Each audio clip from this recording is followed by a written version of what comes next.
This podcast is proud to be part of the TalkSport Fan Network. TalkSport.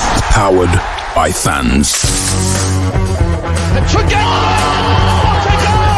It's absolutely world class from Marcus Tunde!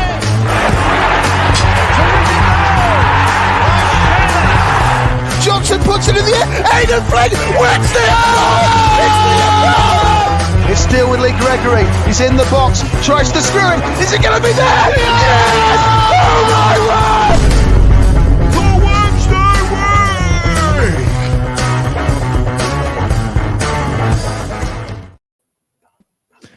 Hello, good evening, and welcome to another episode of the Wednesday Week. My name's Dan Fudge. Today, we're talking about our 1-0 victory away at the New York Stadium against Rotherham United. Tonight, joining me, I've got Simon, Charlie, and Ash trying to make sense of all things that was the Miller thriller. Ash, how you getting on, pal? You all right? How's the hangover? Did you get boshed up? No, I didn't. I only had a couple of pints, Daniel, because I'm a respectable adult these days. A bit deceiving, the title on this week's podcast, though. It was hardly I was going to go with Fairy Tale of New York, but I'd already done the artwork and couldn't be asked to change it. So I went with Miller Thriller and then went, well, that weren't exactly thrilling. So it's tongue firmly in cheek on that one, Ash. That's what's happening. Now, purveyor of the noodle-based content, Charlie, if anybody's not seen Charlie's TikTok, by the way, tell us all about it, Chaz, because it's one of my favourite things. Right, so I think I should probably preface this. I have autism. So from the outset, this is very important and key to this. I really like noodles, and I'm very worried that I'm going to eat too many of the same type of noodles and get really bored of it. So I've started reviewing different kinds of noodles. Right. Different kinds of noodles and pastas, like pot pastas. And pastas. I said there's pastas. Dry Get in there. noodles, What about pastas. What about like gnocchi? tinned ravioli as well? You know, No, not in a tin. No, Ash, no, it's not in a tin.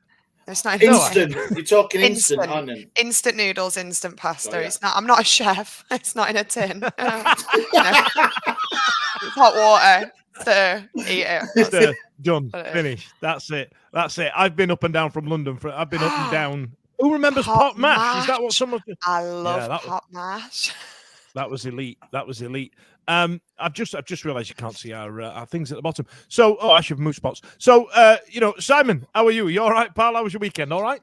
Yeah, it was all right. Yeah, cheers. Seems like ages since I've been on, but now I'm here. It was we've missed you, pal. We've missed you. Now, sure? I've been on holiday, by the way. Whould have thought? I didn't know any of you knew. You've got a lovely glow. You've got a lovely glow. That's the lighting. Let's get into it, Ash. You know, you were there. Tell us about the lineup. Tell us about the long trip up the road that you did. Oh, mate, it was amazing. I think good. I think I left my house at about 10 to 2, and I got parked up at 2:15, and I were home for about 20 to 6. It was brilliant. Nice. Could we play you every week? Not just the 3 points, the fact that I can get home all right. It was good, mate. It was good. I tweeted out in the morning, I think you did as well, Dan, that I was nervous about the game. I freely admit it. Just purely because, and it was well documented by Rotherham podcast fans, that they've got nothing else to play for. This is their game this season for the rest of the season. So they're gonna inverted commas try. So that means it's so I was nervous for it, mate. I was but I thought the team selection, there was only one in force, weren't there? Bernard was missing. So which for me will come in, which is not too bad, is it? Not a bad swap for us. But other than that, when I saw the team at 2:00, it was can't argue. Don't change a winning team and all that sort of malarkey cliches come out, don't they? But they look a good team, though, in the last couple of games. So whoever he was picking, I was quite confident in his team. But saying that, the result-wise, I was nervous. Yeah, absolutely. It was I didn't fancy it. I had a pre-show hello from the other side with Matt from the Rotherham podcast, and we both said, it could be an absolute spanking, or they could absolutely sneak it 1-0. Like it had the makings of that before we played, given that I don't want to use the phrase, but this was their cup final, and to an extent it was ours as well. And given the way that the other fixtures have gone in the league, there's an element of these have become games that we needed to win. You know what I mean? These have everybody else seems to be picking up points, and these wins that we've got, we've won 4 out of the last 5, and it's just to keep up. Just, you know what I mean? And it's quite frustrating. But what it's done, it's sent the bottom half of the table absolutely wide open. We're now not keeping an eye on just one team, 2 teams above us. There's about 6 that we're going, aye, we could have you guys. You know what I mean? Now, Simon, I'll put the graphic up. I'm looking now at the team. You've got Beadle, Valentin, Palmer, Ihekwe, Vermeerwell, Johnson, Poveda, Volks, Bannon, and Masaba, and Ugbo playing up front. Like Ash says, you know, a like-for-like change with Vermeerwell, you wouldn't change that, would you? No, not at all. I think this is what his 3rd time he's kept the same side since Millwall. Am I correct? Other than obviously the forced change with Bernard having to be replaced by Femwo. And it seems to be reaping dividends, doesn't it? I mean, you can't drop Ugbo, Poveda and Volks, Saba. No, I would say that is, I would go into that tomorrow night. It's a winning formula, isn't it? And it's proved so over the 3 games we've now played.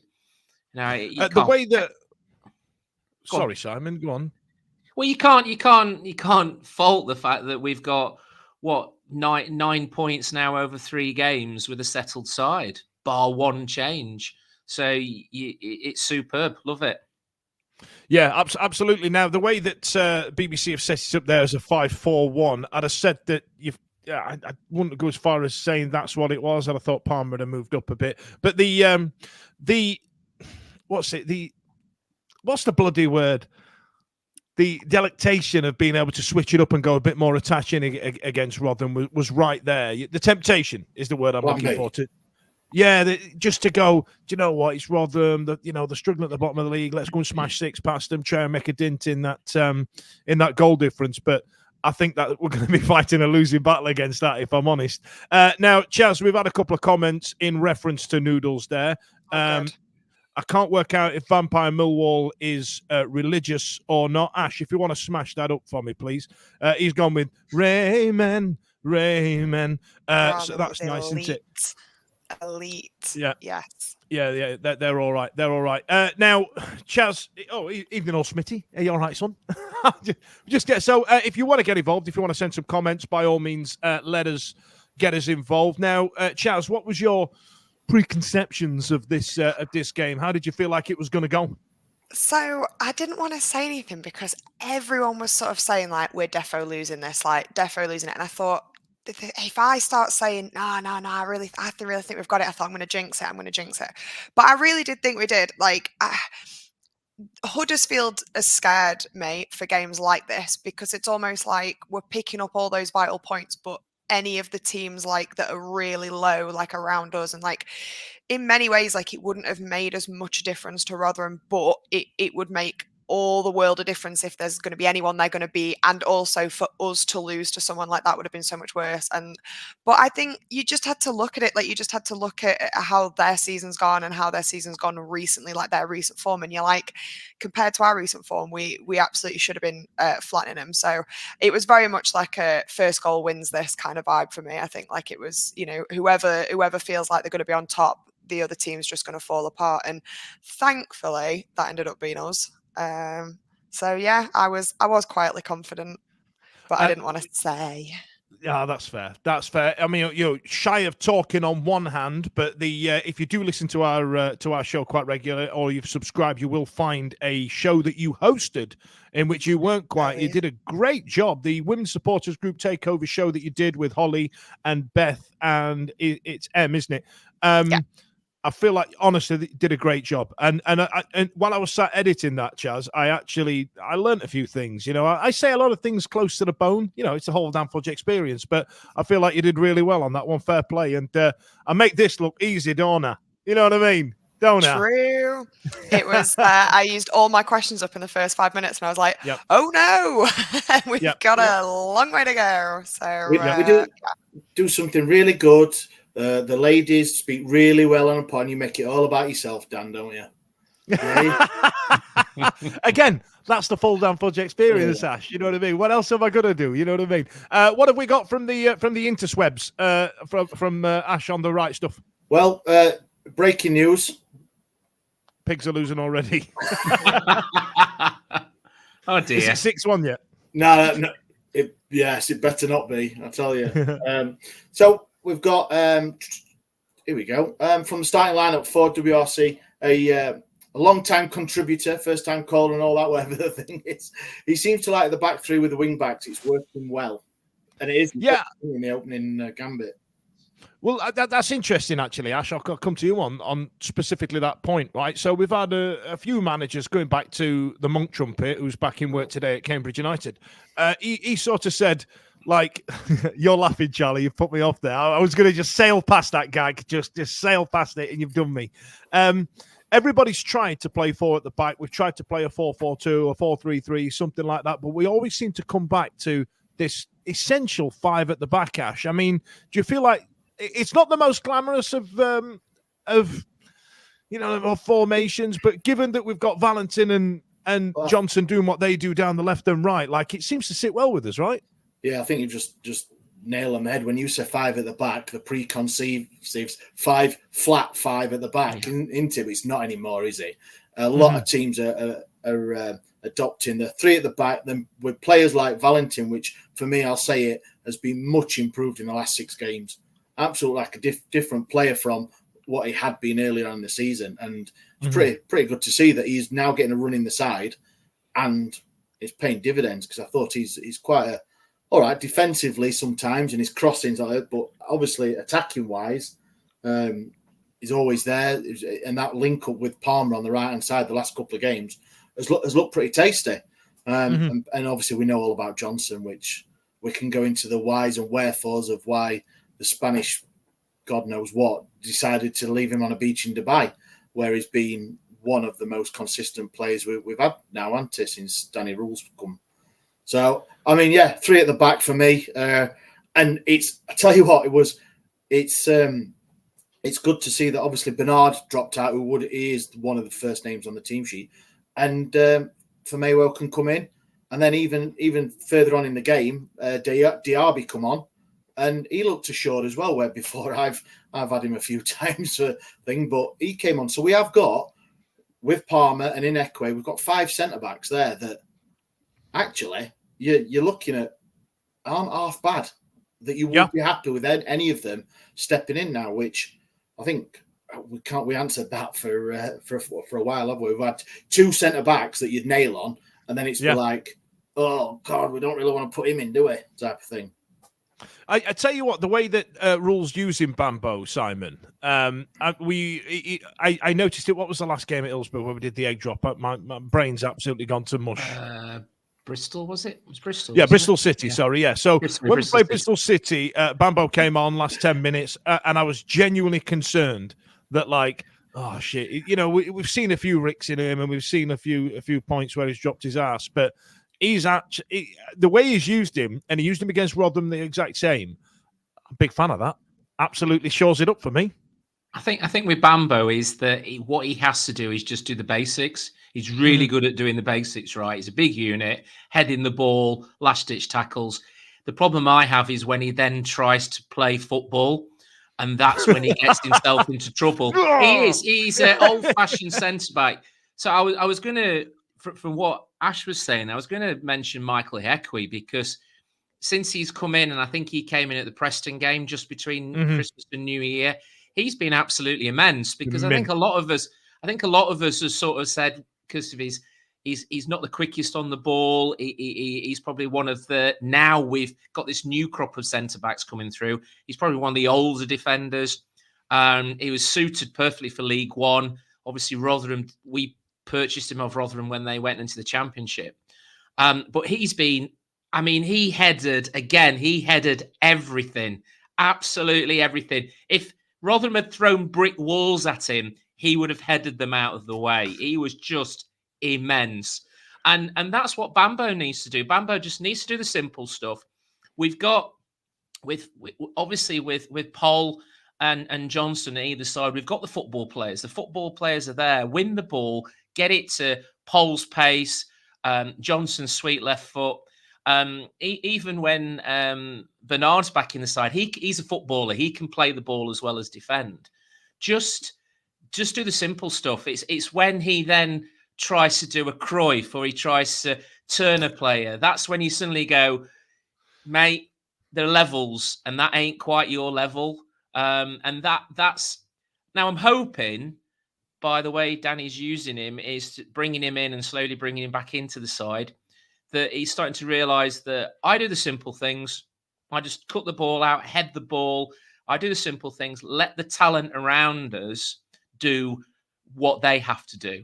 And as simple as that, it's. I think the trouble is when he has too much time on the ball and then thinks, hang on, I'll just take this player on, that player on, and that's when he shits himself. Yeah, absolutely. Now we've got a few comments about Bambo. I shall just chuck them up while I'm talking here because some of them are absolutely sublime. We've got Bambo still concerns me, not assured enough for me. Just what you guys are saying, like, you know, when he starts to play football, we're all a bit, oh Jesus. But when it comes to playing, you know, shit kicker football, he can shit kick. You know what I mean? He's king of the shit kick. And then Fordy's gone with Bambo as a Chisco player, so we'll let him off. You know what I mean? He's learned how to play football under Danny. You know what I mean? So that's nice, isn't it? What was that? Did I see, Ash, that was 3-0 down the Blades? Look at that. We're doing a watch-along on our Sheffield rivals. Yeah. That's nice. Pardon? Yeah. They what? 3-0 down already, yeah. Anyway, Now, we'll move on from them. In case you don't know, Ash and I and our mates from school have got a group bet on, and I've got Arsenal to win 6-1 this evening. If they pull that off tonight, I'll walk away with the prize pot. So 3 down, 4 more to go. All right, then. So Chas Beans, what was going to go right? So the football started, and Rotherham set themselves up. Jan Poveda was great at saying how it was in Rugby Union FC. Quite a good gag, that, must admit. Big fan. And they decided they were just going to kick lumps of us. Then we had a free kick on the right-hand side. It sailed in, and Famewo absolutely smashed an header in. Then what happened, and what did you think about it? I was watching it on the stream, and I didn't have the sound on because I were at the tram stop. So for the longest time, I couldn't work out what the problem must have been until it panned over to the flag. And I was like, by what definition of that rule is that being applied? I've got to be honest, and I hope this is not a controversial thing to say. I think that he saw the wrong player and thought it came off a different black player. I'm sorry. I don't see any other possible way that he could have made that decision. I don't think if, Barry was stood in that position, he would have mistook those two players. It is possibly one of the worst offsides I've ever seen. I think it rivals the one where they used at Hillsborough when they used the replay on the screen as like VAR for no reason. that was another one where you look back and you go, no, it wasn't. That was ridiculous, or there wasn't a foul, whatever it was. But like, it's just it. Thank God it did not cost us those 3 points, because it's stuff like that where you're like, you absolutely cannot rely on the officiating in this. And you have to say bollocks like they all even up through the season and all that shit. As though they do. And it's things as well, like, without things like VAR and without that kind of thing, it's like, yeah, of course you're just relying on those decisions in the moment. And we've all seen things where, like perhaps we've had red cards go in our favour, red cards go against us, where you've had to look back and you've watched it from 700 different angles and we're all arguing amongst ourselves. But this particular goal, it's been tweeted by like every bloody football Twitter account in, people that have no idea, they're calling us Sheffield or whatever it is. And you're just like, yeah, it's outrageous. Like it's complete outrageous. And it's such a good goal. Like it's such a it's like absolutely like stunning crossing, pinpoint header, smashes it back in. I do believe as well that getting the goal at that point when we were so on top would have led to more and more and more. I'm sorry, I just think it would. Like we were peppering them in that first half. Let me just make a note of that. Let me just referee is racist. Yes, Charlie said that there. I've made a note of it. So if he's not racist, he's blind. So one of the two. He's a blind racist. He's a blind racist. That's the name of the show right there. Go on, Simon. You're going to add on. I was going to agree with Charlie. Well, firstly, I agree entirely in regards. I think he thought he had Quay, was the player who he judged offside. Although when you play it back, Ickys wasn't even offside from the run either. And listen to the commentary I had on. I think it was Andy Giddins or it might have been Rob Statton basically said that they thought that Ickys was interfering with one of the defenders. I don't know. But at that particular time, we were absolutely smashing them. And I agree absolutely wholeheartedly with Charlie, was that if that been given, it'd have been a score to rival anything at Bramall Lane. It would have been a huge score, I think, because Rotherham were proper rocking at that point. We'd had a couple of chances beforehand. I mean, that free kick, can I just put a kudos to Will Volks? Yeah, I was going to come to that, yeah. 5 minutes beforehand, which pulled off a fantastic save from Johansson. And then the free kick would obviously result in the goal, not goal. His free kicks were superb. And if there's ever somebody to take Bannon away, and it does seem to be that he's taking more corners now than Bannon and free kicks than Bannon. Maybe we have somebody who's being dressed to be the replacement to Bannon as time marches on for our captain. Yeah, I think you might be right. If that had gone in, though, that would have been that would again. All those accounts that Charlie was talking about there would have played that lovely bit of free kick. It'd have been all over the Second Tier podcast, all over the shop, wouldn't it? On this day in 2024, Will Volks did this sneaky kick like it's retro or something. Go on, Ash. I have to agree with both of the Charlie and Simon. I think it was just one attack after another, like a wave. And it was purposeful attack as well. It was like you say, it was Pervader took the ball on the right hand side. I think it was their number 22 who had a torrid afternoon. Pervader was that the geezer with the cornrows? Looks like a B-Tech R. Kelly. Yes, I think it was. Yes. He does not look like a footballer, does he? He's shaped like a potato with arms. I should know a very thing. I'm not doing my my homework. I should know the geezer's name. Give him. He's a professional footballer. He should have a thing. But he had a turret and Pervader killed one just past the top corner. It would have been a great to open his account as well. But yeah, agree with Volks. I think, and I've said this to a few players now, and it's getting unnerving by saying that you're thinking a lot of players are playing well over the last 4 or 5 games. But Volks again, I know he had a bit of time out of the team for whatever reason. I thought his delivery was superb. Absolutely, the corners we've said it for years, haven't we? I'm sure, and about beating the first man and Bannon's 9 out of 10 corners have not been good enough. Does the odd one occasion, but we haven't scored from set pieces for so long that you've got to swap it up. You've got to change it up. And for me, Volks looks like he's got the honours. Yeah, there's been a couple of shouts there, aren't there, on the comments, Ash? Thank you. Volks had probably his best game for us today, my man of the match. I thought he was sublime. And Volks' delivery is getting better and better each week for me. It really is. It's absolutely, it's great to see Volks back, because when we were on that mega run back in League One, him, Bannon and Byers were absolutely incredible. And Volks and Byers kind of dropped off a little bit. And it was Gaz Robinson's second favourite triangle, don't tell his missus. I'd love to know what his first is if we're not telling the missus. So, you know what I mean? So, right, we've got to half-time, Ash. Pie was 8 out of 10, according to your boy. Had a steak pie. There's always been good pies at Rotherham. You've got to give them that. You can't fuck about when it comes to a good pie. Of course you can't. You know what I mean? How did you feel at half-time? Was there a sense of inevitability about it? I think going on the first half performance, yes, there was. It was, like I said, I was shaking like a shitting dog nervous before. But obviously the first half, the way it went, it was just a bit of you right, Dan?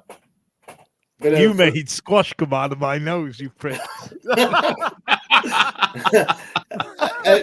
you do. It was frustrating, especially with obviously the chances we had, and obviously the disallowed goal, which, like I say, it was all. And it was just you got half time, and in the stadium, it was great.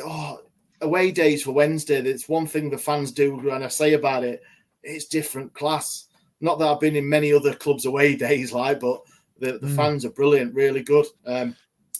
All around the stadium, not just in the away end. If you know what I mean. I was going to ask you that. How many Wendy fans did you see dotted around the home areas? Because they didn't sell it out. Just give us more tickets, lads. We'll make you money. It came up as a sellout. So in the morning they said they sold out, no more tickets, but there were bunches and bunches of seats, not just ones or twos that people are on holiday or something. You know, there were rows that could see that were empty, but that's up to them. That's not for us. We sold out, so that's banging, in it, and we sold more. So yeah, half time come, went for a pint with the lad, and it was pretty buzzing in the concourse. Just people talking, obviously getting on the phones about the disallowed goal. It was one of them. But then obviously it's second half started. Now, Simon, the second half, oh God Almighty, weren't exactly free flowing classic football, were it? And I feel like Rotherham got on top for a brief period.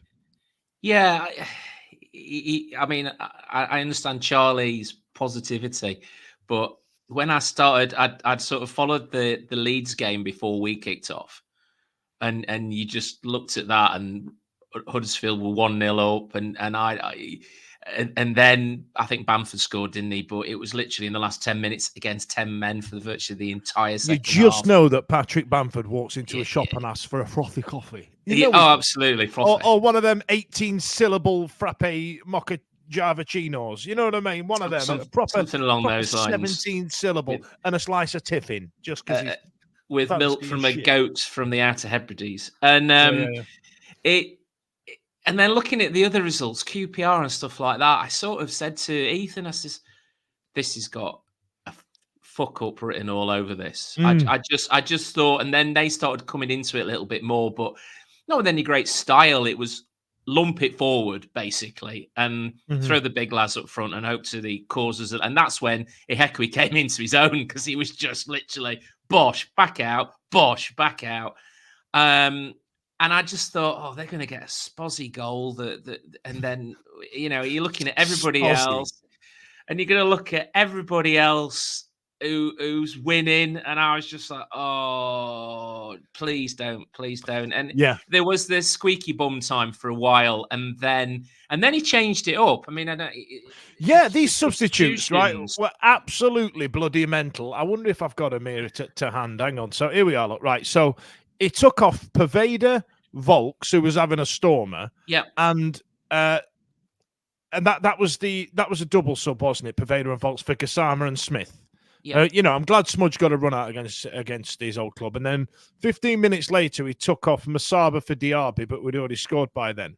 But those substitutions to me. Oh, and Iorfa came on as well. He brought Iorfa on. Yeah, came on for Paul. Now those three subs, that triple substitution for me was mad as a fish in petrol. It was absolutely insanity, and the amount of tweets that it was like, "What are you bloody doing? Hey, what are you bloody doing, Pavetta? And what play record? What's not doing?" And then a minute and a half later, Chaz, that man again. Boeing, as Blair says. Boeing. I'll never. I nearly crashed my car listening to that back. Like, it was just like that were what it were. It was the disbelief in my voice. I just could not believe he'd said it. I can't drive down the Parkway now because Boeing have got a factory on the Parkway going to Sheffield. And as I drive past it, I'm just like, that's going to be Kyogbo. That's my next. That's my next tweet. That's going to be. I'm going to get a photo of the Boeing building with Ugbo at the side of it. Yeah. For those who are listening that didn't hear the other week, Ash was hosting, and he went, "Icky Ugbo, Blair. What about him?" And Blair went, "Boeing," like he'd seen the word "boing" written down and decided that's how it's spelled. And Ash was kind of Ash. I've known you for a long time, and I know you can deal with absolute stupidity because you've known me for so long. And you went, "Wait, what?" It was actually, I thought that it had frozen because I was listening to it in the car, and he just went silent. He just went silent. I thought, what? What's happened? So when you see aeroplane tweets from us, that's where it's from. It's all Blair's fault. Now, Chaz, that man again, the airplane master himself, get him on the plane. Here he is. He's come up again. It's easy for him now, isn't it? it's unbelievable, and it's to the point where you finally start to feel like you can have faith in him to score. Like, I mean, you know, like when we started playing CADS a lot, and it was like, oh my god, he's scoring every game, but that was like 2, maybe 3 games, and then you go, oh, okay, he's not scoring every game, that's fine. But with Ugbo, it's like, no, like he scores all the time. That's just what he does. And I think you obviously have to give credit to everyone that's working around him. I mean, just the build up to it, and the fact that he knows exactly where he needs to be, and he knows that he's going to get those crosses in. So he's not doing it all by himself, but he's just. He's goal hungry. He's just goal hungry. He's goal hungry, and he's so, I don't know. There's no panic in it. There's no like. There was the run from Gassama in the second half, and he did this like amazing run, absolutely skilled, absolutely amazing. Sorry, I've just seen that too. I'm sorry, Chaz, you were absolutely tearing through there. And Martin came in with British Blair ways. That's amazing. Sorry, Chaz. Go on. Can you pick up where you left off? I can pick up where I left off. And like Sam, he does this absolutely fantastic run, gets around everybody, and then as soon as he gets kind of towards the goal, it's like, ugh, and it's just that panic comes in, and you can just see that kind of that whereas with Ugbo, there's just there's a calmness there, there's a clinicalness to it, and that is just what we've been needing for so long. Someone that it's like, you get the ball there, he is gonna score. And I mean, what is he now? Is he he's the top scorer in January signing of the league or whatever it is, something like that? Yep. Is he our top goal scorer ever? Maybe, probably. A lot of people drawing correlations between him and Kenwyne Jones. And what I'm impressed with is just his movement as well. Yeah, play the ball into him. I saw Bristol City where he got the ball into feet, turned, and put one away. But then on Saturday's movement was great. I mean, props to Dom Iorfa. I know he's been out a while, but he was the one on the byline that's pulled it back. Was a great ball in, wasn't it? And it was a great ball in. And for me, I thought it was obviously it was a far end. My eyes are short, you know what? So I just thought it was a scruffy, like bundled it in. But then when I watched the replay, actually, it was a great finish. Yeah, he goes tearing in, and then kind of the defender follows him, and then just goes, just going to step back, just drops a little bit, about 2 yards, yard and a half, and goes, cheers, pal, boink, and that's it.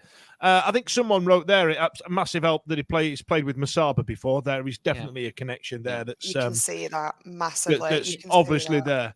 But yeah, that was and you're right, Ash. He did do it against Bristol City as well. He did exactly the same thing where he's kind of gone, hang on a minute, I'm a bit wily here. Watch this. Here we go. So, 1-0 up, saw it out. Didn't really, it looked like we were going to take it home after that. We weren't on the back foot, were we, Ash? No, they didn't have a shot on target. They had 4 shots, I believe. And I've got stats. I've got stats. Do you want some stats? Here we go. Here's some stats, Ash. Talk about stats, Ash. Oh. They had I saw a different one then. 7 shots, 1 on target. I can only suggest that the 1 on target was the one that Bannon cleared away. Maybe. I think it was. I don't know if that would have gone wide or not. I don't know, but he was there, so that's good. But then they didn't really trouble at all. They had a couple of shots from distance, and it was they were just really poor. And even as nervous as I was, and I was feeling better in the second half, as time went on before the goal, it was like, but they did not show anything at all. And it harks back to us in the bad days of the Championship. The bad days earlier on this season. Yeah. I was gobsmacked how bad they were, to be honest, because I think listening to the show last week, you were all saying there was sort of nervousness to the game.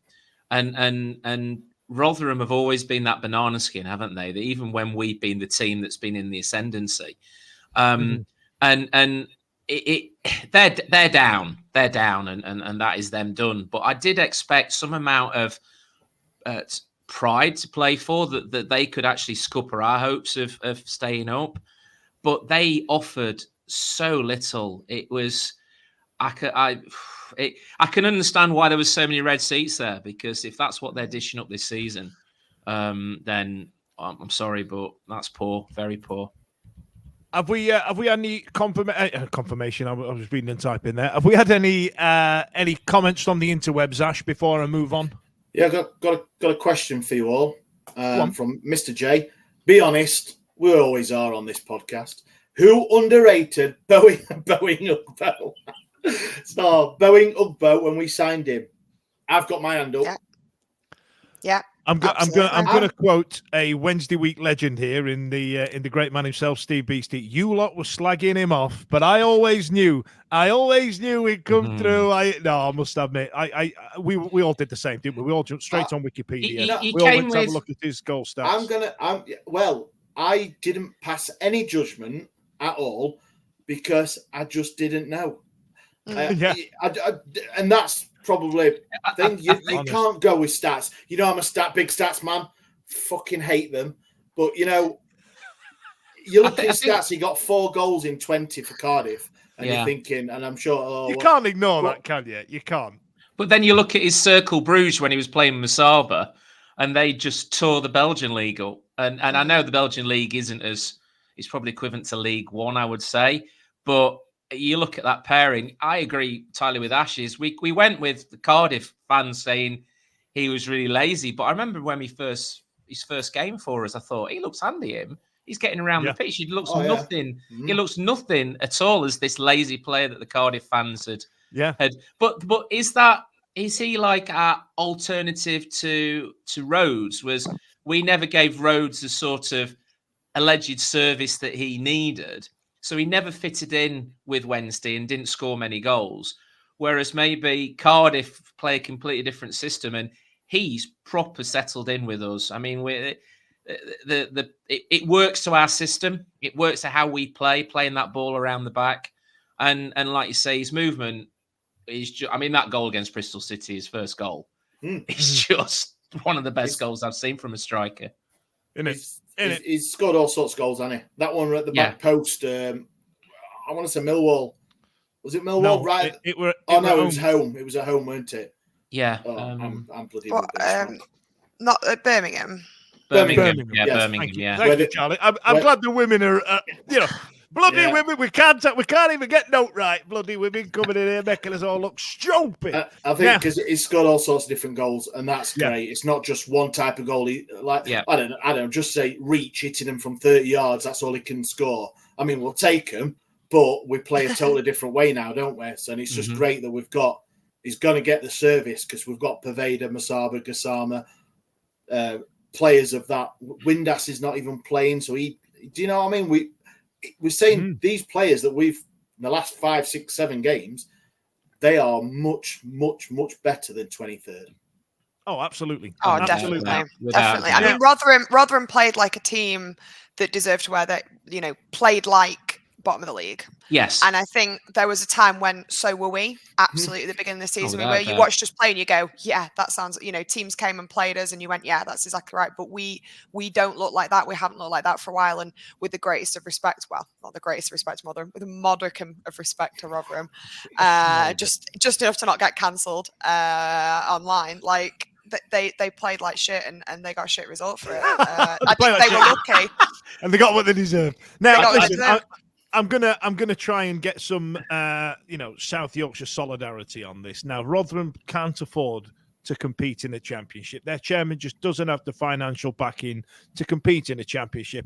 There's part of me that feels quite sorry for him, but bear with me on this. Like, having grown up in and around Rotherham, and it's not it's not an affluent area. It's not a mega area. They need something to get behind. They need something to get up for. And sometimes we have it.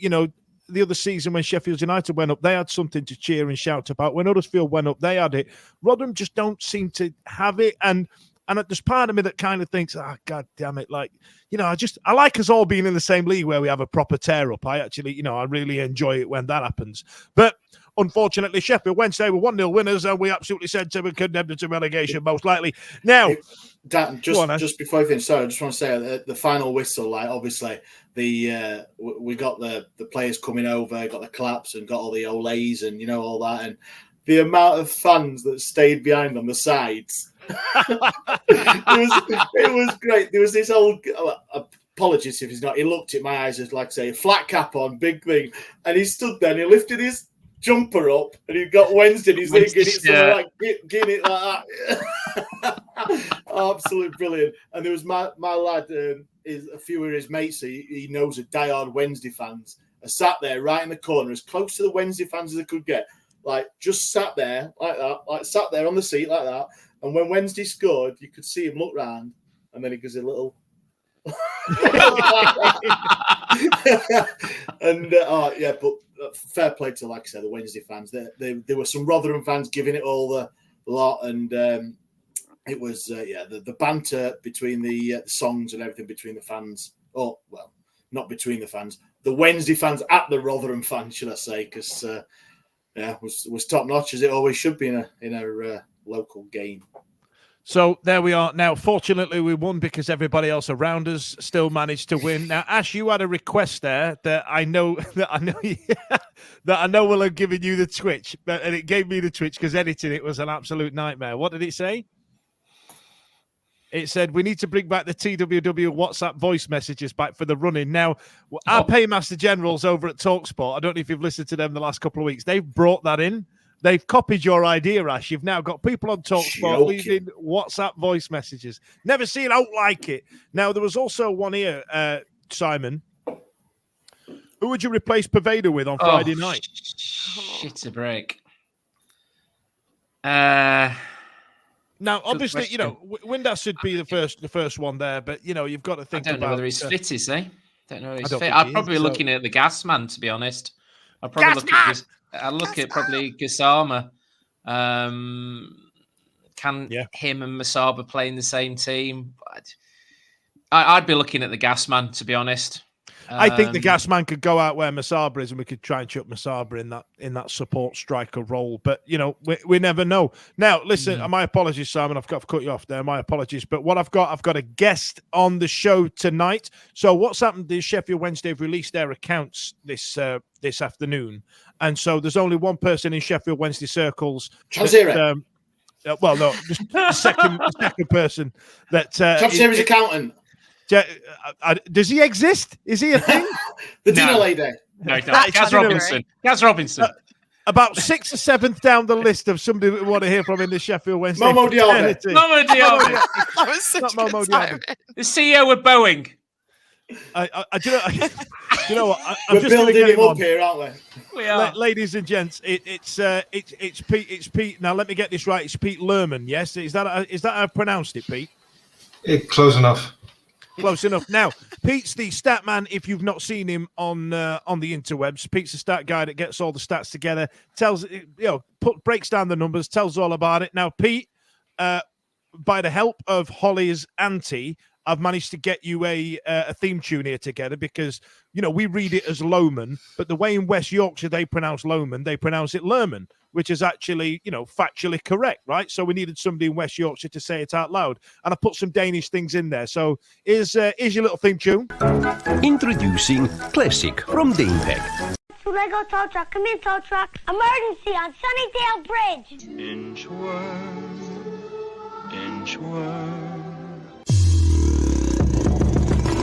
The lowdown. That was funnier than what I thought it was going to be, if I'm honest. For those who weren't watching, we had Danish Bacon, Lego, Hans Christian Andersen, and then the Little Mermaid statue, and then Holly's auntie got the lawdown, which is absolutely spectacular. Now, Peter, why are we not award winning? I don't know. Honestly, I don't know. I have no idea. Now, Peter, you know why?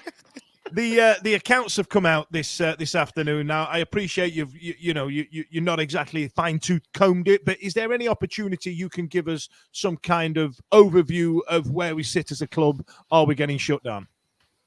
We're not getting shut down. What we're in the similar spot to what we've always been really dependent on Dave and Chansiri funding the club from here on in. The interesting thing, if you look further back in time, is the fact that we've actually returned to similar sort of place we were in when Emil Manderik was chairman. The losses have returned to around the same size as when he was chairman, and he was quite desperate to get someone in to increase the funding in the club. So I find that quite interesting as a little historical interlude. So what you're saying is, in 9 years, we're back where we started. Pretty much, yeah. £200 million lighter, Mr. Chancery, but other than that, we're pretty much back to where we were. Smashing. Now, chaps, does anybody? Now, don't forget, get involved in the comments. Ash, Simon, Charlie, have you got any questions for Peter in reference to the accounts, or shall I ask him to give us a brief little summary, just like he has done, about some actual stats and figures? Yeah, I wouldn't even know where to start. I don't know what I don't know. Like, is it the perceived 39 million over 3 seasons? Is that still the thing? And are we close, or are we nowhere near? Or I'm assuming we're close. We're not anywhere near getting to that, because it is £39 million over 3 years, and the accounts for last year, for the year before 21-22, the losses weren't very high either. So those 2 seasons alone give us a room for loss this season of probably around 30 million pounds, which we won't get anywhere near, by the way. So it's not like we if anyone uses the excuse that we're too close to breaking the spending limits set by the EFL, it's not true, because we're very far off, because we have reduced our expenses quite significantly after going down into League One. Yeah, I noticed that from the last ones, actually. I think Kieran Maguire did a piece on it a couple of weeks ago, didn't he? Now, if we're not getting close to it, my question obviously on everybody's lips is, let's say, for example, we're only at 30 million. Does that mean we can spend 9.5 million going forward? Well, yeah, technically we could. Come on! Put your hand in your pocket, DC. Pete said so. Yeah. Apparently we have to fund it ourselves, though, as far as I understand it. But who knows?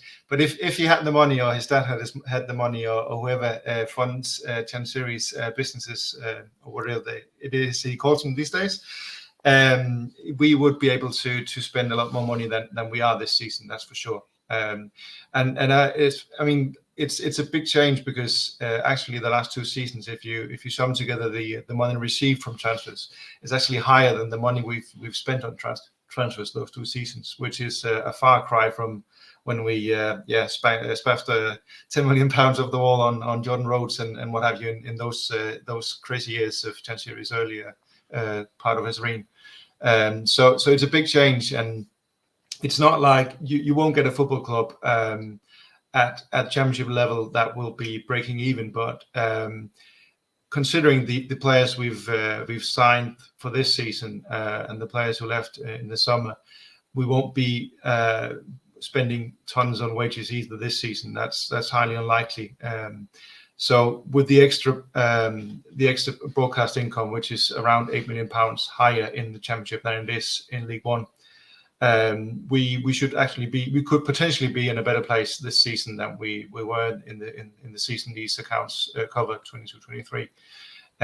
So it's a step in the right direction in that sense, and I mean, staying up in the championship is actually even more important financially than it was, because from next season on, the new EFL TV deal will start, and then you're looking at £12 million a season rather than £10 million a season from broadcast income, whereas in League One it's probably going to be around £2 to £3 million. So that's the difference on broadcast income alone from being in the Championship to being in League One, and that's a huge chunk of our total income. So there are multiple reasons why it would be wise to stay in the Championship, but finances is definitely one, because if we do go down, we would be looking at, if Chancery does not want to keep up the losses, we will be looking at reducing the wage bill quite a bit once again. And considering we've just added some potentially saleable assets in Musaba and Gassama, for instance, that would be unfortunate to say the least. Yeah, because we're also paying players like Lee Gregory, for example. We're paying him, and he's not even in the squad. But if we go down, we might look towards Gregory to try and score some goals. There's a couple of questions we've had from the interwebs here. Lewis has gone with, do you think Chancery has learnt his lesson, or do you think his funding is running low? I mean, there's a lot of rumours about Chancery being skint. I won't go as far as calling him skint. I just feel like he don't know how to spend it, or whether he can or not. Where do you fall? I think there's multiple layers to it. On the one hand, has he learned his lesson? I don't see any indication he has. If he had learned his lesson, he would realize that he's not the best equipped person in the world to run a football club. So if I have an investment in a football club or in any business, I would get the best possible person in to run that business, like he's done on the management side. Are you applying for a job now, Peter? Is that what you're doing? That would be even worse than Chanturi, probably. No, I'm just saying it doesn't indicate a guy who's learned his lesson if he keeps the decision structure of the club as him and the manager. That's I think you'll find clubs in like National League that have a bigger decisions tree than we have, for instance. So that indicates to me he's not learned his lesson. The other question is his funding running low, or is he able to fund losses? It seems like he's able to fund some losses at least, and can keep doing that. So whatever this source of money is, business profits from these supposed businesses he owns, which have no trace whatsoever on the internet, whether it's an allowance from his dad or whatever it is, the size of it is probably what I think he plows all of it into the club as much as he can, but he's not able to plow as much into the club as he probably should be able to do if he indeed wanted the club to aim for the Premier League, which was his mission when he bought the club. Yeah, so he's a bit stuck. He's a bit stuck, like in a purgatory where he can't just stop funding the club entirely, because then he's lost £200 million. Yeah, and on the other hand, he cannot really up that funding unless he wants to let other people in on making decisions in the club, because he's totally welcome and free to issue shares. I would buy a share. I guess many other fans would, if that meant we could get a say in how the club is run and be a part of decision making, and that would actually supply funding to the club. Right. Go on, Charlie. Lewis, that was a great question. A lot better than Holly going for Danish stats. So that's nice, isn't it? That's Holly, my name, though. So Holly, go on. Chaz, go on. Well, in one of Chansiri's many, statements, he made a comment along the lines of like that season ticket money barely even like covers, bridges the gap or whatever. Like, is that accurate? Like, is that kind of shown in the accounts that what we are paying for season tickets is not touching the sides? That is that. It is actually totally big true. The big hole that is our accounts is that season ticket money plugging that hole. Yeah, the 22-23 accounts show that we have wages of around 16 million. Now that'll be inflated by promotion bonuses. The season before was £12.5 million. Even those two figures at one level, even with the gate receipts we have in the championship, likely it's not getting close to that. It's probably around £10 million, a figure similar to that sum. But that it doesn't really get at the issue if you're looking at season tickets as something that should fund the entire club, because the main source of income for football clubs these days is broadcast income and it's commercial income. It's even more pronounced in the Premier League, obviously, but we are the club of the top two tiers. We are the club that derive the largest share of income from match receipts, that is from season tickets and from tickets sold. So we rely even more on tickets than any other club does. So to come out and say that we should, yeah, exactly. And then you have the marginal difference in it. I mean, if you raise season ticket £100, you can do the maths in your head. You're not going to raise millions of pounds if you sell 15, 17, 18,000 season tickets. But you are going to price a lot of people who are Wednesday fans out of going to football matches in a stadium where 1 in 5 seats every game on average is empty. That does not make sense to me. Wow. I've got a question. Go on, Ash. Yep. So sorry, my finger slipped there. Go on, Ash. No, this the statement Chansiri put out about this £2 million. Was it £2 million a month? Is there any sign of that in those accounts, or is that something that he may have embellished, or You know, is it? Because we were all worried about that, weren't we? I hasten to add that I am not a trained accountant, and as you can probably hear from my accent, I'm not an English national either. So I'm definitely looking at this with the outsider's eye, to say the least. But there are two separate issues. The accounts cover how the numbers of the money we earn and the money we expend match up against each other. But when Chansiri talks about funding, he talks about cash flow, which was also the issue during COVID. It's one thing is having your bills and your receipts lined up in order and making and adding the sums together. But when you have an actual bill to pay, for instance, the players' wages, which makes up the lion's share of our expenses, then you have to have the money in the account. So you might have a period of a season, which would typically be the autumn going up to winter, where the income is less because you get a lot from season tickets, typically in the spring and the early summer. And I think that is behind why Chansiri has pushed the opening of season ticket sales earlier and earlier on for each year, even going as far as doing it before Christmas, before that was scrapped, of course. So I think that is simply because of the cash flow. I think he might have restrictions on how much money he can transfer to the club and into the club's accounts every month or something like that. We don't know. We've not been able to question him on it. And I would imagine if we did ask him, he would say, "Trust me, you don't need to worry about that." Just like he's put in the accounts. Actually, there's a funny little note that says, "Yes, this club uses key performance indicators like any other business, but because this is a special business, we do not need to disclose them in the accounts." So he's basically saying, "Trust me in an accountant. Trust me, lads. I've got it sorted." Exactly. All right. Yeah. So listen, Pete, definitely that is where we have to, and unfortunately, and I do not trust him, but we have to trust him to continue funding the club until that time where that someone else might be able to take over the club from him. Well, let's hope that happens in the future. Pete, it's been an absolute pleasure. Thank you so much. Weka, we can get hold of you on the socials on X. What's your handle on there? It's P Lohman, Lohmann. So yeah. There you are. He said it, Lohman. Pete, thank you so much. See you later. Introducing Classic from Gamepeg. Lego tow truck, come in tow truck. Emergency on Sunnydale Bridge. Inchworm.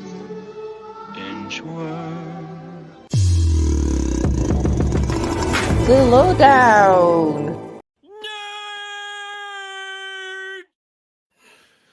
Oh, there you are. That was Pete. He's good, isn't he? He's right. good. Tell you what, he learns that, doesn't he? He knows his stuff. So, but I'm just worried, like, when anything else happens and we want a guest on, and we go, we need someone professional, knows what they're talking about to come on, and they look at previous shows and go, well, what's going to happen? You're going to have your own little highlight reel of wherever you're from, or taking the piss out of something. They're going to go, I really want to go on that award-winning podcast. They do such good work. They treat their guests with the utmost respect. So professional, Daniel. I was just wondering if Ollie that wrote line... daily stats, what? Like, That's true. I just thought that linesman from the Rotherham game had put that together, to be honest. I tell you what, you can't tell I got in 20 minutes before we start recording tonight to make him a theme tune. I think I did really well. Right, listen, I know we're short of time because we've been on like an hour, so I'm going to go for another 10 minutes. Chaz, I'm going to give you an opportunity briefly. I'm going to get you on your soapbox to talk about International Women's Day and what you've got coming up this week with the Women's Supporters Group and what you've done online with everybody as well. Yes, so we recorded a very special episode with the fabulous Emma and Beth, myself and Holly, Emma and Beth from the Women's Supporters Group. They have got a whole load of stuff going out this week. Most recently, they've posted an interview with Chloe Bannon, the legend, talking all about like football families and all those kind of and she's also their like ambassador of the women's group as well. She's absolutely amazing, and yeah, they are kickstarting their new campaign. Look out for that as well. Everything on their socials, and if you listen to the pod, they explain like all about how they Sorry, I was wondering whether you were having to quickly cycle through really negative comments. It was me pressing at the same time as Ash. He's putting it up and I'm taking it off. But what Craig is saying, daughter, love that episode. Hats off to you. Is essentially what we were both trying to get that message out while you were talking there, but we ended up fucking it up in true Wednesday week fashion. Panicking. People were commenting, "Boo, women, shut Boo. up." No. But yeah, it's not all doom and gloom as well. Like that, there's loads of positives in the episode. Like we talk crap about football, of course we do, and sort of share like all the great stuff that they've been doing, but all the kind of nitty gritty important stuff as well. Kind of a look to the future about where we're at and where we need to be. And yeah, you should check it out. It only took Dan 14 hours to edit all the stuff out of it that kept going wrong. We really did let women down. If you fast forward to 22 minutes, I've missed one. And you kind of start talking and go, blah, blah, blah, blah, blah. I'm going to put a beep there. Beep. Anyway, and let's carry on. Just beat myself. Yeah, just it's very stressful being Fudge. Like, I just thought, God, panic and just say something controversial. But I thought, I can't. Right? I'm doing this for women. Like, when you say something controversial, it's boo Fudge. But if I say something controversial, it's boo women. So I had boo all a lot women. Of pressure there. The representative of all women. We're going to have a special with Simon called Grumpy Old Owls one week. We'll get them all together. We'll get all the grey heads on, and we'll be like, do you remember when you used to put immersion on and it didn't cost you £10? Like is that? Now, Jazz, honestly, I haven't listened yet. Is there any cock jokes? Because it's not a Wednesday week without a cock joke. So I think there's at least 4. And we were trying so hard not to swear for ages, and then I can't remember what we were talking about. I think we were talking about something like Joey Barton, and like Holly was like, he's just a knobhead. Like we just couldn't not swear. It's like, what are you gonna say? It's always a silly gentleman. It's like you're gonna say knobhead. And once she opened the floodgates, all the knobheads were coming out. That were it then. That was like game over. Fair enough. But yeah, fair enough. Chaz, you did a great job. Now, I tell you what, we're gonna have to do this in a different way because I'm well over time, aren't I? So, Ash, we'll come to you first about what we've got going on, or shall we do Plymouth and Leeds preview to start with? Which way do you want to go? Do the previews first, mate. Let's do the preview. So coming up, we've got Plymouth Argyle tomorrow night. Get yourself in the comments. I want a prediction from you guys against Plymouth. Simon, how do you think we're going to go? Yeah, they're a team on the slide. We're a team on the up. We've got to win it. Every game's a must-win. And I know we hate saying it. Is it a 6 pointer? It probably is a 6-pointer. We do need to win it. We need to... we've got to win every chuffing game and hope somebody slips up. That's the only way to go about it. They are a team spiraling down that league.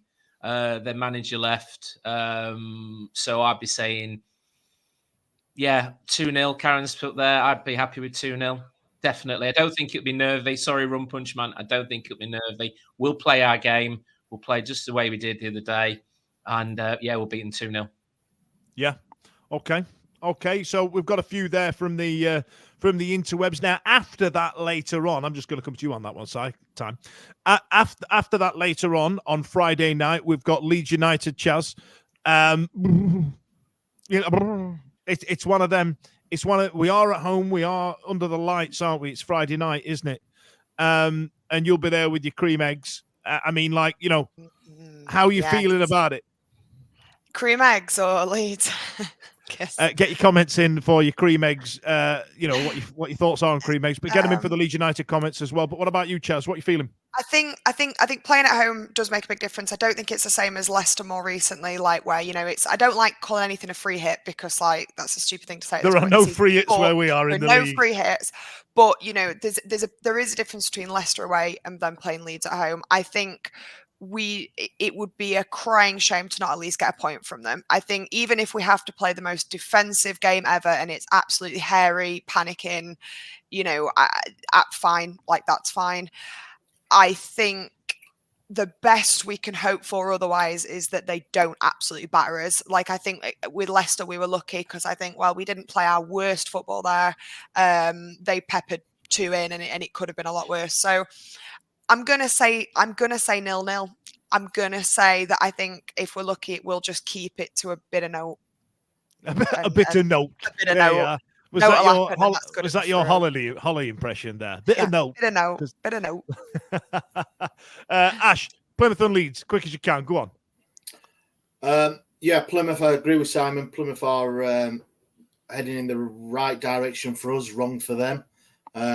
They've got, I believe, one of their strikers is out injured as well. I listened to the Hello from the Other Side, and they're not very confident, are they? They are billing this as a must-win game for them, which it is for us. And I know one of the podcasters on here hates that term, and I'll keep saying it, but it is. And if we don't win on the next 4 games, then we've still got enough points. You know, we've not got any fear of not going down. So for me, I think we'll win against Plymouth. I think it'll be a 2-0. He'll play the same team, but Bernard will probably come back in. I know Pervading went off early against Rotherham. He can't play against Leeds, so I'm expecting him to play 90 minutes. 2-0. And then Leeds, just not a battering. That's for me. No. I'm a thing. If we're at home and it's Friday night and all that, and obviously they'll bring 3,856 or whatever they've been given, and they'll be loud, which they always are. Friday then, and Wednesday Sunday. Whack! Come on, Ash, get with it. Get with the party. Come on. Put John's comment up there. Leeds were poor against Huddersfield. Come on, put it up. There we are. Come on, we're winning, Ash. It's Friday. They were. They've got Stoke tomorrow night, so they can do us a favour there. So they can win that one. Yeah, of course. So yeah, I'm going to go for a draw. I think Leeds fans are more up for it than Wednesday fans are. We've got a Leeds fan at work, and he's like, "But you can't wait till Friday, can you?" And I'm really not that fussed. We need to win tomorrow. We need to win tomorrow. I think Daniel plays. We've got to trust him, haven't we? After them subs of the day, Daniel will play the team he feels that suits playing Leeds, and Leeds have been stuttering. So, look, if we get a draw out of it, that'd be a great result, wouldn't it? Result. If we win tomorrow, the pressure's off more on Leeds. But I still think, this league's nuts as well. It's always nuts. But in these last few months, the fact that we something like 9 points off 12th or something, it's just absolutely insane. So anything can happen. It means a lot less to them, I think, than it means to us. It should do on paper. So I don't know. I think weren't we 13 points off 21st? And now you're saying we're only 9 points off 12. Come on, it's Friday there. It's everyone's kind of shifted so much to the point where it no matter what happens to us, it's going to be very interesting to see what happens to everybody else as well. Once I've finished crying, Let's hope. Now then, Ash, this is where you're going to talk for a long time because you're going to tell us all about the things. Now, I am going to mention that I know we're live, and normally this doesn't become an issue. So, Ash, I'm going to put the graphic up for the egg drop for you. And then underneath that, under our egg drop, is the last man standing branding as well. Can you talk about it while I go for a wee? Of course, Daniel. Thanks, man. Old man. Yeah, cheers, everyone. Obviously, you've probably seen on our social medias and everything that we're bugging you all if you're able to come and donate a egg. And if you do, then you've got your chance to win a home or away shirt, whichever you choose. So come and see us outside the Megastore against Plymouth and against Leeds. Bristol City was fantastic, blown away by the generosity of you Wednesday fans. So we have got quite a few. I'll not say how many eggs, but we've got quite a few. And we've got lots of others donating other bits and pieces as well. So please do come and see us. And I believe the Easter Bunny and the Easter Bear will be there again. So bring your little ones for a photo and stuff like that. It'd be fantastic. So please do. And raise lots of eggs for PACT and the Sheffield Children's Hospital. And then obviously the next one is obviously we are still raising funds for our community thing where we help obviously disadvantaged people get to Hillsborough and experience the Sheffield Wednesday for all its glory. So all those people that can't make it, we've donated tickets to the Armed Forces, to the Women's Supporters Group, to PACT, who is one of our a charity thing for the egg drop. So come get involved. Last man standing. All you have to do is pick a team every week. That's it. If your team wins, you go through to the next round. If it loses, you're out. So sorry, but you've got a chance to win the jackpot. There's 70% of the jackpot. What we collect is the jackpot, and I think that stands at about 350 quid or something like that now. And then 30% of it is going towards our community fund, like I say. So details are there, and it'll be all over our socials. So please get on board and have a bit of a laugh in the WhatsApp. But thank you very, very much for all of your support this season. It's very much appreciated. Very much. Ash, you absolute hero. You kept it going there. I couldn't stop peeing. You know, it was one of them really long ones, like, you know what I mean? Like a proper dad pee. Powers. Yeah, I'm in my 40s now, so you know what I mean? There's gonna be things that are happening. Like, you know, when you're 40, like Ash, have you noticed anything? Not all of you. Not all of you's in his 40s. You know what I mean? Have you ever like Chaz, listen, I'm gonna level with you, bro. There's some things happen to a man when you're 40 that I wasn't ready of. Now, Simon and Ash are both fathers, right? And and I know now that they're going to talk about these things. Like, you know, do you remember the point, lads, where you couldn't keep up with your son anymore? Like, is that a thing? Like, you know, where your body just can't do what you wanted it to. They're still wet. They're still wet, Sham, and I've still got wet hands. That's why I'm waving them. That's why I'm waving them like I'm. Oh, you're not doing Bernard. Yeah. That's what's happening. They're still moist. I'm trying to surreptitiously. Oh, it's got moist hands. That's what the T1 were doing then. They weren't just doing that. Yeah. They're just being for a piss, and then just going.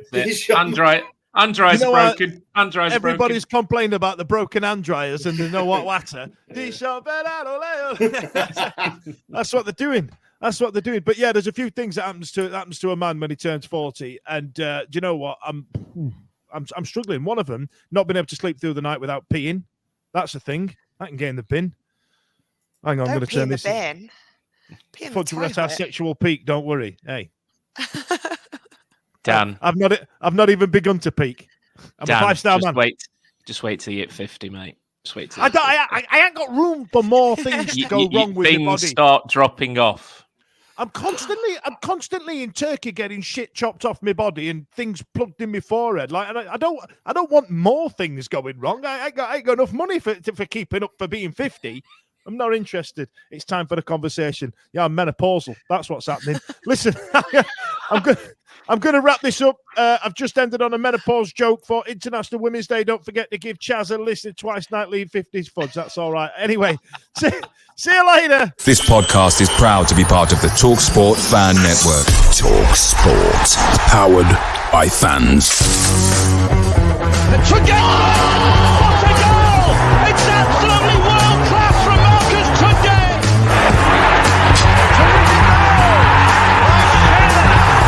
Johnson puts it in the air. Aidan Flynn wins the It's still with Lee Gregory. He's in the box. Tries to screw it. Is it going to be there? Yes! Oh my word!